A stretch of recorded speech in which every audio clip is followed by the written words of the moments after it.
Purple Daily on Score North and ScoreNorth.com.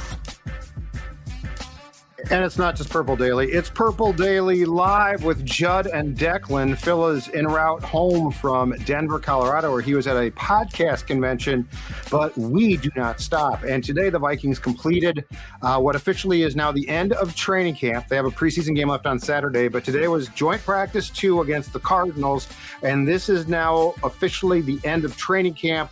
Roster cuts will come on Tuesday. So I am done going out to TCO on a daily basis. I'm exhausted. I'm tired. As you can see, I'm a little bit reddened by the heat and sun, although today was it's the far tan. better. You got the nice superior skin for tan, though. Like, you know what? like I burn. I have that. I'd have to be applying SPF burn. every 20 minutes. You're worse than me, but I'm bad. So like I burn, but you are worse. Yes. But you know what? I'm going to combat this problem. And look, it's the end of camp. It's a day of celebration. We've made it through. We are very close to the regular season, and that calls for a toast. And when you're toasting, you don't just toast anything. No. What you do is you toast the mission.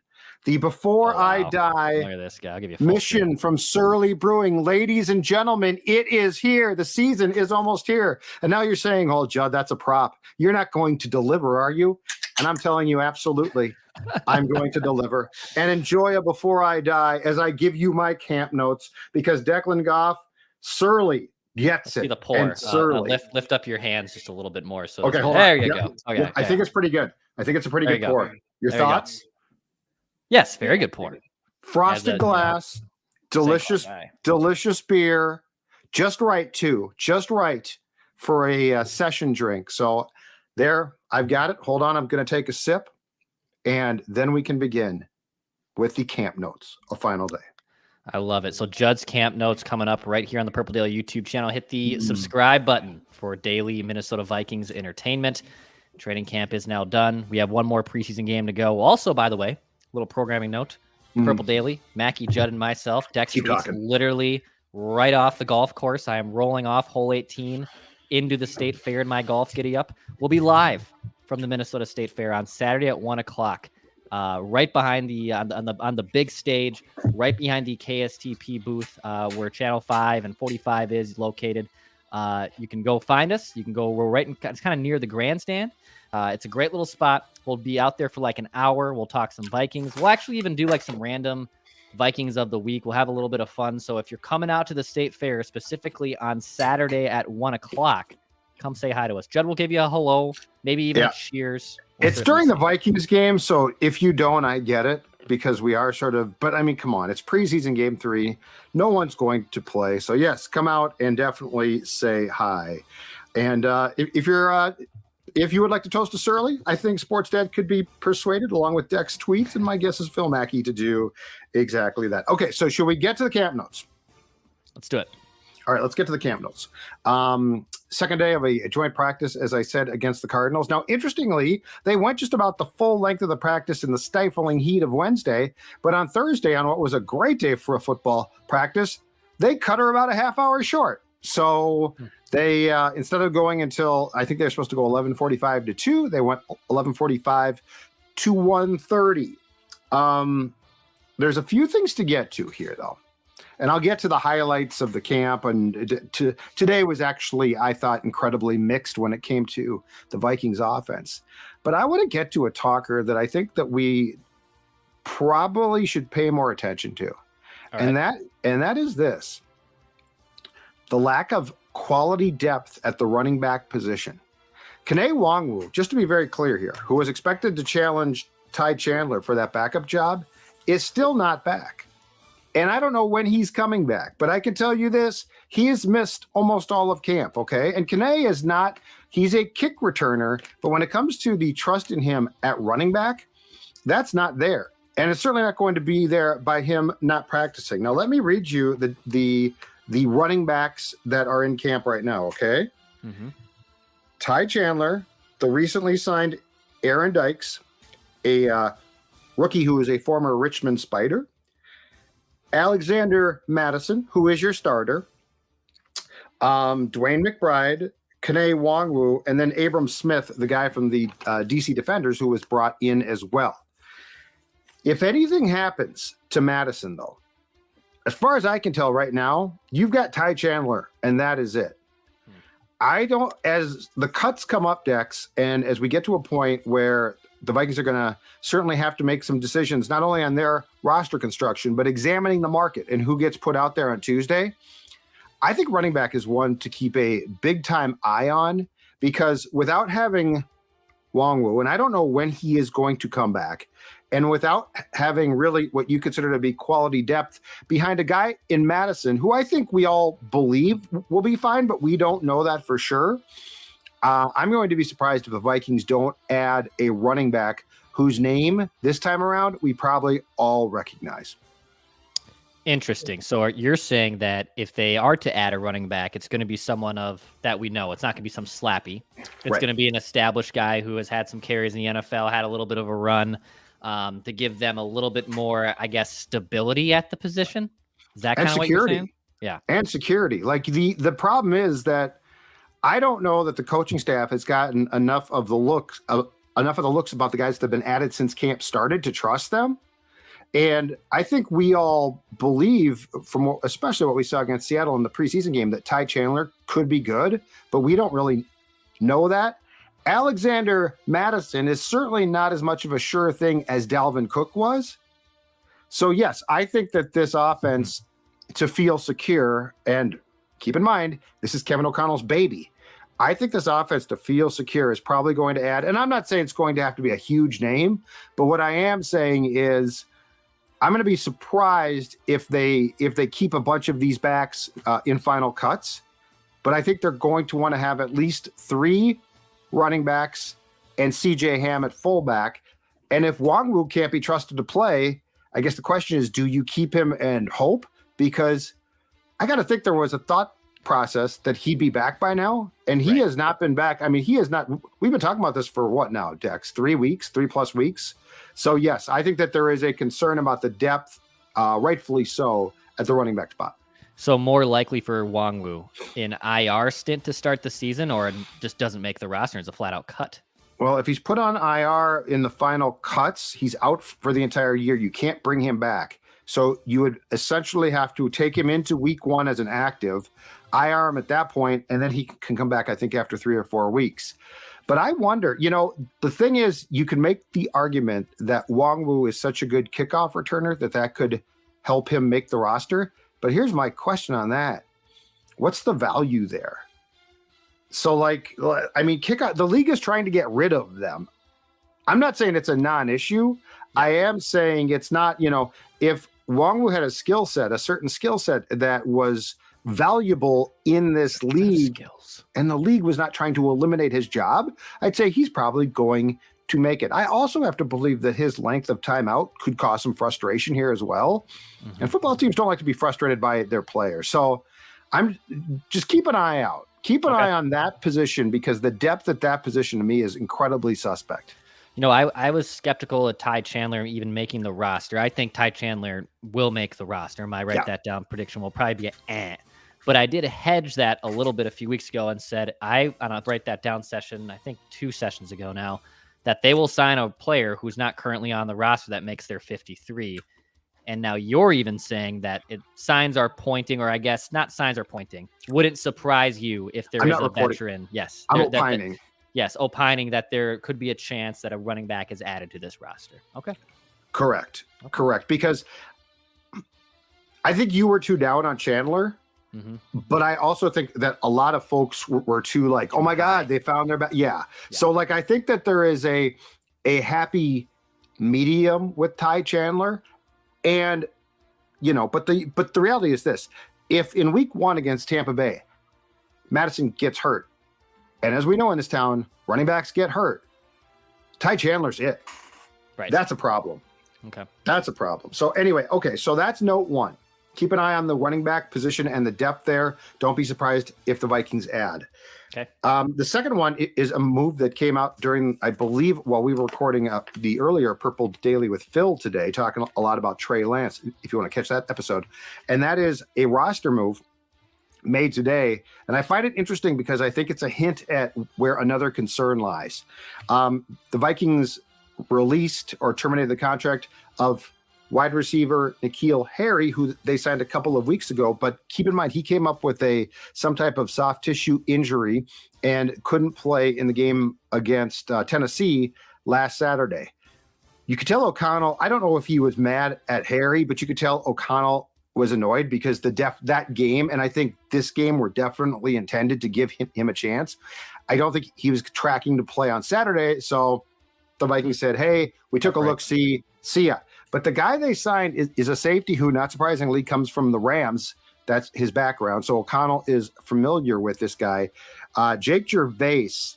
And Declan, what's interesting about this is a couple weeks ago, they signed a linebacker who was actually with Cardinals last year, Tanner Vallejo. Both of these guys are no threats to make the roster as positional guys, but they're both considered really good on special teams. And while I'm not predicting either one is going to make the 53, I am saying I think the fact that they're being brought in is a nod to the fact that there's a little bit concern about some of the special teams. And clearly the Vikings, if nothing else, want to create competition because you are going to keep a few guys specifically for their special teams play. Yeah, that was an interesting one. I saw the note that came out about Jervais being added here, and he had some time with the Rams, and not just with Kevin O'Connell, but also with Matt Daniels, who was also in LA during that time. And Jervais also a ton of special team snaps. Last year was a key contributor on special teams. You saw action in all 19 regular season games during their Super Bowl run. Yeah, just a ton of different snaps for the special team side of things for him. And I don't think it's a knock on Lewis Cine. It's more of a assurance that they have to get the special team side of the ball. We sometimes overlook it. We just look at kickers and punters. There's a certain set of positions there that are also very, very important. So unfortunate on N'Keal Harry, because yes, I don't think had a good chance to make this roster, but doesn't suffer that injury. And he's probably still here, still at training camp on August 24th, and instead he gets a cut. But an interesting little signing there in Gervais, who was a special teams ace for the Rams last year.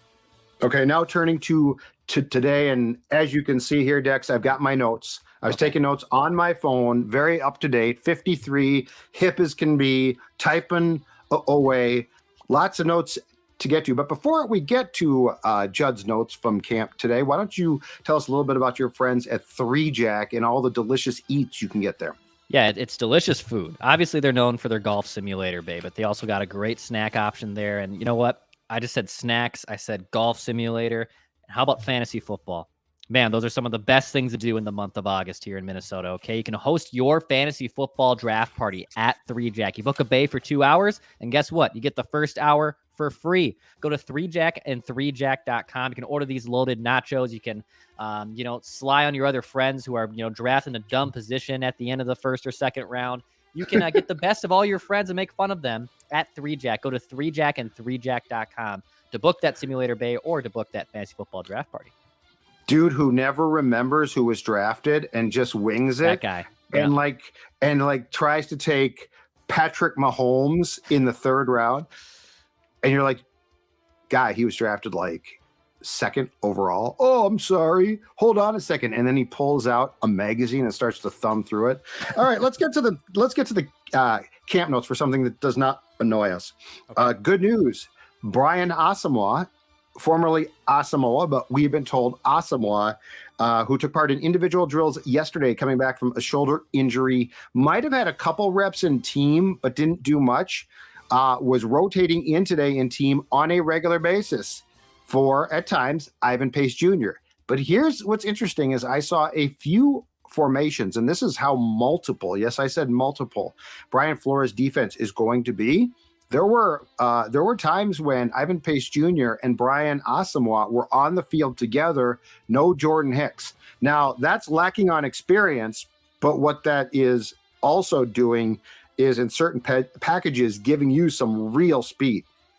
So I found that to be intriguing. Where Asamoah is as far as development in this defense goes, I don't know, because he did miss some substantial time. He has not played, and I think he would have played in both preseason games. Now, I'm guessing because of the injury, he won't play on Saturday, but I think there's no question he's a little bit behind the 8 ball, and I also think that the assumption was going into camp that he was going to start. Pace has made an impact that's positive, but it is good news, and I would be curious to see one, if they get exposed, but two, what the speed is on the field if Pace and Asamoah play together. But good news, he was back at practice.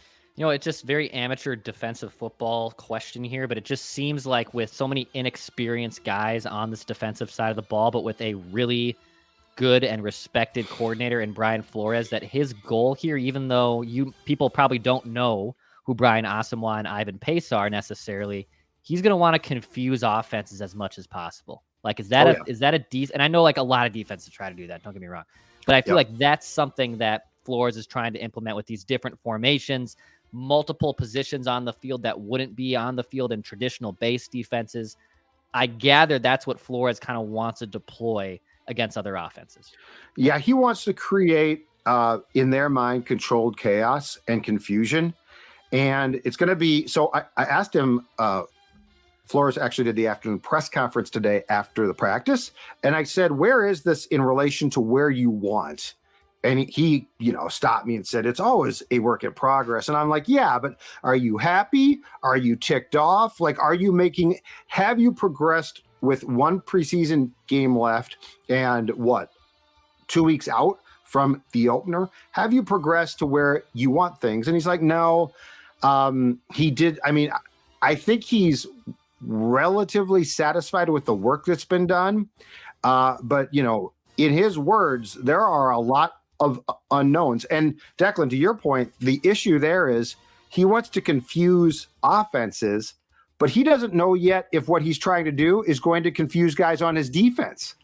So like, this is going to be, I think the first 3 or 4 games are going to be really a testing ground to see exactly at full speed in a game, how in sync and how in tune these guys are, because they're going to be asked to do a ton of things that they have not done previously. And it's great to confuse the offense, but what you don't want to do is confuse your own players. And so I think that's sort of the fine line that Brian Flores is walking here. On the confusing players part and just internal, tape that they'll have, this is going to be a really interesting, not predicament, but situation for the Vikings where they're going to open the season against Baker Mayfield, a obviously below average quarterback in Tampa Bay. And then 4 days later, they're in Philadelphia going against the NFC champion Philadelphia Eagles with Jalen Hurts, who ran all over them and gushed all over them basically last year. And they're going to have 2 totally different styles of tapes in the span of 4 days to like analyze and look at. Like, I just don't see a situation where let's say, hey, they shut down, the Vikings handled Tampa Bay in week 1 easily, right? It's 21-10 final score, and Baker Mayfield is never in control. You can't really get too hotty because in 4 days, you got to turn around and play one of the best dual threat quarterbacks in the NFL, and he can just carve you up. And that's what scares me. If I'm Flores, what scares me is this: the opponent's run game. I don't know enough about this defensive line and the interior. Like, I do think the Vikings will find ways to get pressure on guys like Baker that will give him major problems passing. Sure. Because while there is going to be concern about the cornerbacks, they can hold up a lot better if all of these stunts and blitzes confuse a guy like Baker. But as you just said, Jalen Hurts in Philadelphia, offensive line's mammoth. That's what concerns me. I am far more concerned about this team's ability to stop the run. And like, Jordan Hicks is going to have to be the linebacker to do it. But I think a guy like Pace and Asamoah, I think that those type of players are going to be, they might get beat in the pass game, but they can recover there. Right. I'm more concerned about what happens when, Hurts scrambles. Do you spy him? Okay, now the Eagles' run game becomes a problem. So that's what worries me right now is I think that this team has the pass rushers and the blitz packages to get after QBs who aren't mobile. But when you play guys that are, what are you going to do, and how are you going to stop the opponents from running the ball down your throat? And I think that's going to be the absolute key thing to potential wins and losses as this defense goes. Last thing on this before we get to more of Judd's camp notes, but did I see that Ivan Pace had the green dot? today in He's practice? had the green dot a few times. Yes, he's had the green dot. He had the green dot in Seattle. I believe he had the green dot against the Titans. So and I mean that speaks volumes right there. That speaks volumes to the trust, because I mean this guy's a kid, and the green dot means that the defensive play calls from Brian Flores come into his helmet, and he has to articulate and give out that information to teammates. So yes, you did see that correct, and I think that shows the trust. It also, if that's the case, I'm wondering, is Jordan Hicks coming off the field more than we think? Like, there's a lot of unknowns here, and I think Brian Flores will be very happy to keep it that way until week 1. But your thing about the game on the Thursday night in week 2 against the Eagles is exactly right. We're going to find out a lot right there. We're going to find out camp notes. What do we got, Dudley? Yes, actually, we have more camp notes sponsored by my good friends at Finch Home Solutions. There are no bigger Vikings fans on this planet than the guys who drive these vans. Finch Home Solutions, they love 2 things. They love the Vikings, and they love making sure that any electrical issues in your home, no matter how big or small, are fixed. And I'm going to tell you right now, they're first class, they're efficient. They come to your house, they tell you exactly what you need to know, and then they take care of the problem. I've been talking about this, but we're talking about, if you need an outlet replaced, something that small, Finch can do it. If you need your home rewired, and some old homes need exactly that, Finch can take care of that as well. Right now, offering a free electrical panel inspection, or for $199, a home safety inspection. Cody Finch and his team, top-notch MVPs when it comes to taking care of your electrical issues. 612-357-2604, or check them out, finchhomesolutions.com, finchhomesolutions.com. Another update, Mekhi Blackmon, who didn't do much work coming off that shoulder injury he suffered last week, didn't do much work on Wednesday in the joint practice, back with the first team today.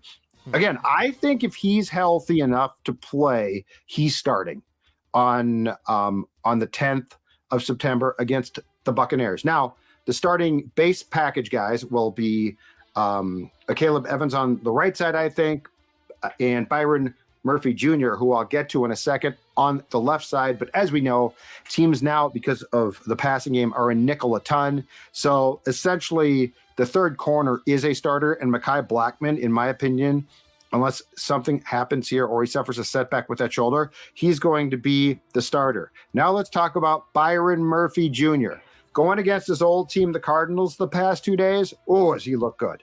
Yeah. I'm guessing that lots of people saw in a one-on-one drill against Cardinals receivers yesterday, he got in front of a route and picked off a pass, which was a really nice pick.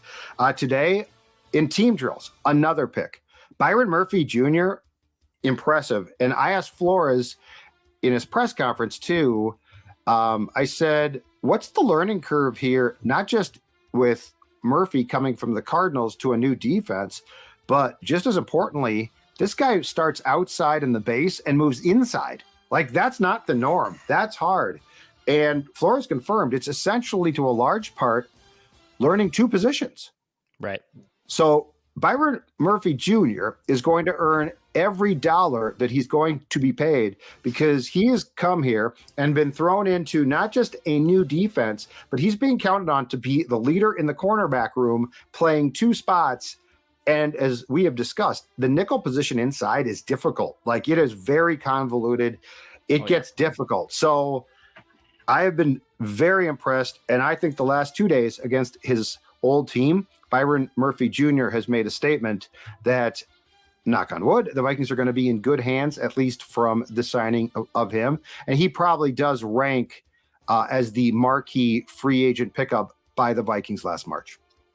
Do you trust him to play as many of these snaps and be a viable option? Like, I mean, he's being asked here to your point. Yes, Murphy, to basically step in right away, be the man in a position and room that has next to no experience outside of him. And I know Joanne Williams has a little bit, so I'll put some respect on his name.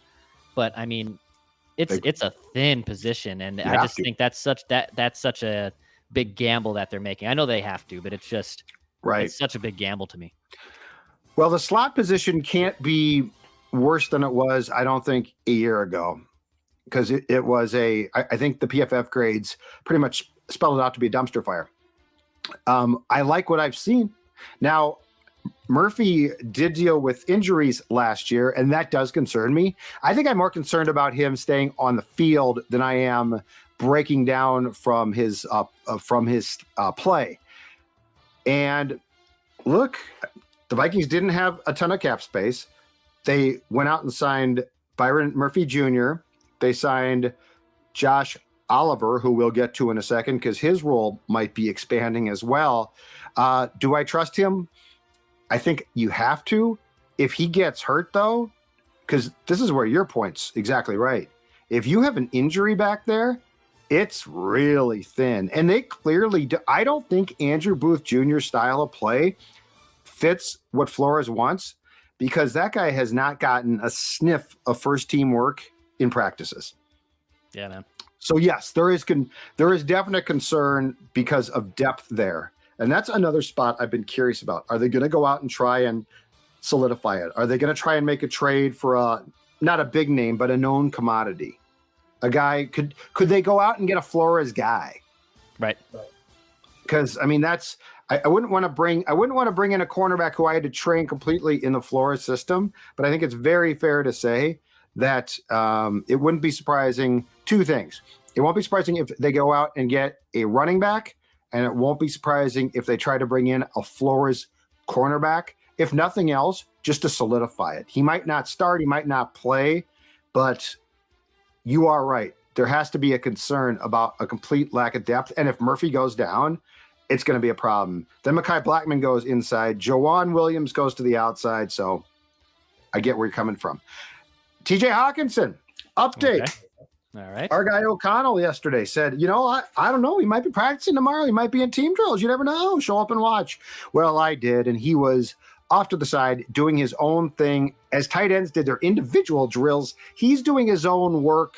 No helmet, full pads on. But then, of course, as soon as team drill started, he's out. So he either has a bad back, a bad wallet, or a combination of both.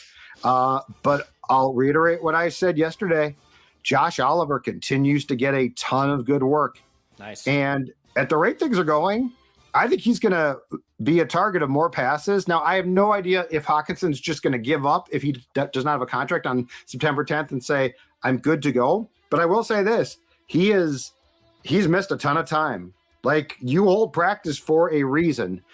So the loss of TJ Hockenson being willing to practice and or having ear and back problems has definitely taken Josh Oliver, a guy who is expected just to block, and has put him into a receiving role, along with my guy, Johnny Munt. But the update on TJ Hockenson is there's no update. He continues to find a way not to take part in team drills. Does it bother me to a certain degree? Absolutely. I would think privately it bothers the team too. Yeah, this whole thing's just become so bizarre. It's not even the fact he's just injured or he's dealing with a little injury. It's the fact he hasn't participated next of anything. And I mean, he must have one hell of an agent. I'm rewatching one of my favorite shows, Entourage, right now. I don't know if he's got an Ari Gold in his pocket or what the hell's going on there, but he's got a power agent that's just pulling all the dang strings. Oh, he's trying to get his extension now, and I understand why. But welcome to the world now of hold-ins. So It's sort of this weird, hey, I'm going to be there. Hey, I'm going to take part in some parts of practice. And so it's this weird, I mean, it used to be guys in the old days, Hockenson probably shows up and does not show up on the practice field. Now he's sort of like, okay, so they could say, oh, he's hurt. Well, at some point in time, to your point, it's weird. Good news, second consecutive day doing full team work. This is really good news. Brian O'Neill, the right tackle. Saw that. Yeah. This is huge.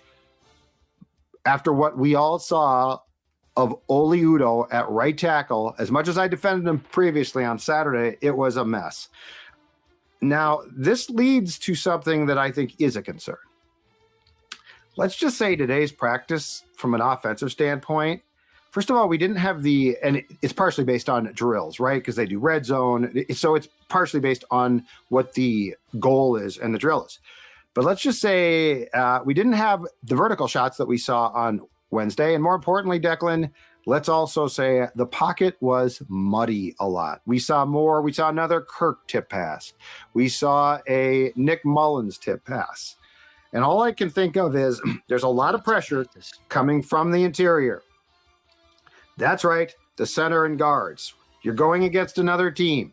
And the Cardinals, while the Vikings on Wednesday had success against the Cardinals secondary, this time in trying to establish the quick passing game, things like that, especially the short, quick passing game, it did not look good. I don't know what the plan is here. I don't know if you can flip a switch against Tampa Bay, but I would say this. I'm worried about the depth at running back, and I'm worried about the depth at cornerback. I am just flat out worried about the interior line, and that's not a surprise. But you've got to give Cousins time. He has to have some time. And right now, and this is why I think O'Connell's eventually going to skew towards a guy that can actually get out of the pocket and scramble, but that's not Kirk Cousins. From what I saw against the Titans in practice and what I saw against the Cardinals and their ability to collapse the interior portion of the line, if I am the Vikings, if I'm Kirk Cousins, if I'm KOC, I'm not sure I'm feeling too good right now. Because if you have an interior defensive line that can get a push, Declan, I think the Vikings might be in some trouble. You know, it's really weird because I feel like last year, obviously Christian Darrisaw took the big step forward and became a legitimate tackle in the NFL, and he only played in, half the games or 9 or 10 games his rookie season. And we had probably, similar concerns to a degree about the offensive line a year ago this time. And now those concerns are so much different. Like how O'Neal suffers the Achilles injury and sounds like he's going to be back, but you have two on paper really good tackles. You had Garrett Bradbury finally take the big step forward last year and at least play at a competent level after being a disaster his first 3 years. And now I just feel like after watching the quarterback documentary and now, of course, what we're seeing in training camp, it feels worse, which is it's weird. Because we know more. It shouldn't. Yeah, I mean, you're right. It's because there's more evidence in front of us. But it feels weird that it's the same offensive line and multiple guys took step forwards, and yet the unit still feels worse. It's very strange. Well, I think the reason why it feels worse is Ingram we didn't know much about, and he stepped in as a second-round pick and started. And so at first I think we thought, let's give this a chance. Didn't work out well. He's back, and it's concerning. I think the Netflix documentary, more than any other player, exposed Cleveland, though. Don't you? I thought Cleveland did a better job of blocking until I watched how many times the poor guy was picking Kirk up. Yeah. And Bradbury's a guy. Like he was improved, but he is ultimately a guy. But yeah, I think the quarterback documentary showed just how bad. We knew Kirk got hit a lot. I don't know that we knew what that resulted in until the Netflix doc showed up. But yeah, I think that there's definite concern. I think there is 1,000% concern. And look, Kirk Cousins is your quarterback for 2023. That ain't changing. Mm-hmm. So you have to protect him. And if you don't, it's going to be a problem. And at some point in time, too, the guy is tough as hell, but he's going to get hurt. I can't believe that year after year. I can't believe that he's going to go through exactly what he went through last year. And eventually one of those ribs or his ribs aren't going to cause problems, right? Yeah, totally. So I get your point. A few more things I'm guessing left in your camp notes. Before I do, though, let's shout out our friends at Fratelloni's Hardware and Garden Stores. It's Weber Grill season, and this is no stock video. This is old Dex Tweets grill. Had some shrimp on the Weber grill last night. Love me some shrimp. Okay, I'd love to grill up on my Weber. I got kebabs earlier this week. Okay, I figured I'd take a little B-roll of old Chef Dex on his Weber grill, which you can get at a Fratelloni's Hardware and Garden Store. Tons of stores in the metro here. I'm out here in the east side of the metro. There's a few at Fratelloni's. There's some in St. Paul. There's some in White Bear Lake. There's a Fratelloni's basically everywhere in the metro. If you want one of those nice Weber grills, go check out our friends at Fratelloni's Hardware and Garden. Those kebabs seemed a little small. Is it just the shot? Let's see here. Yeah, I feel like it's just the shot. I mean, yes. It's the shot. I mean, because you pulled away from them, and I was like, they seem a little small. But yeah, once you got the top of the stadium view, they look normal size. Good stuff. I would say kebabs and Yeah, hold on a second. I'm going to check for my invite from last week for me. Oh, to you want to join come all the way out here after always making fun of me for taking airplanes? No? Okay. No, because I'd have to take I'd have to get the Zolgad helicopter. All right, final notes. Good news again. Jalen Naylor back in team drills. So he got hurt the first day of camp, came back for, I think, the walkthrough on Monday, and was doing some work, but then I don't recall seeing him do any teamwork on Wednesday. Back this time, the wide receiver, and we've talked about this and we'll continue to, the wide receiver cuts are going to be so intriguing. Jalen Reagor, to his credit, has had he's had some tough moments, but I think he's had a good camp, if that makes sense. Totally. Brandon Powell, in my opinion, excuse me as my voice cracks because I just turned 14. Brandon Powell has the team. He's got the team made. Naylor's a guy I think that's going to make the team, but he missed substantial time. So are you going to keep 6 wide receivers? Are you going to keep extra safeties? Are you going to keep 3 QBs? Where's that going to come from? So there's a lot of intriguing questions here. And then the last thing, I'm sure he's going to be cut. And I think Phil actually likes this guy.